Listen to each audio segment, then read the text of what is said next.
سب سے پہلے تو مجھے آپ لوگوں کو دعوت دینی ہے. میں نے ریکویسٹ کی تھی فاطمہ بہن سے کہ 1 مئی کو لیبر ڈے پہ پریس کلب لاہور میں ہماری 12 بجے پریس کانفرنس ہے. مزدور دن آپ سب کو شامل. میں صرف اتنا ہی کہوں گا بھٹ صاحب کو کہ بھٹ صاحب اس تحریک میں کچھ نوجوانوں کا خون اور شامل کریں. میں حاضر ہوں کیونکہ ہمیں یہ پیغام بہت لمبا، بہت دیر، بہت دور تک پھیلانا ہے. بہت اچھا. تو اس میں نوجوانوں کا خون آپ اور زیادہ شامل کریں جو بھاگ سکیں، جو اس کو اپنا مشن لے کے چل سکیں. جو لوگ مجھے کچھ جانتے ہیں ان کے علم میں ہے میں پچھلے 5-7 سال سے پاکستان میں ایک متبادل نوجوان قیادت لانے کے لیے کوشش کر رہا ہوں، جس کا مقصد سماجی انصاف، سماجی جمہوریت، مساوی مواقع اور فیئر پلے.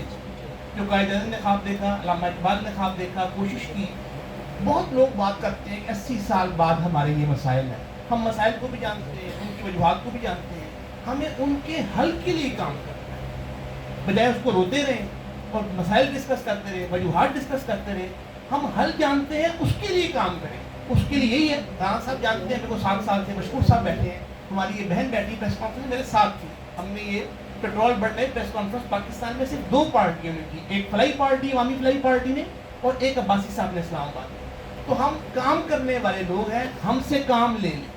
آخر میں سیاست کے حوالے سے، تحریک کے حوالے سے، کہ ہم تو تنکے چن رہے تھے آشیانے کے لیے، آپ سے کس نے کہا بجلی گرانے کے لیے؟ ہاتھ تھک جائیں گے کیوں پیس رہے ہو مہندی، فون حاضر ہے ہتھیلی پہ لگانے کے لیے. عشق کو نہیں، عشق کو نہیں، سیاست کو درد سر کہنے والوں سنو. لو ہم نے یہ درد سر لے لیا، وہ نگاہوں سے بچ کر کہاں جائیں گے، اب تو ان کے محلے میں گھر لے لیا. آئے بن ٹھن کے شہر خاموشہ میں وہ، قبر دیکھی جو میری تو کہنے لگے. چلو اتنی تو اس کی ترقی ہوئی، ایک بے گھر کو اچھا سا گھر مل گیا. بہت شکریہ.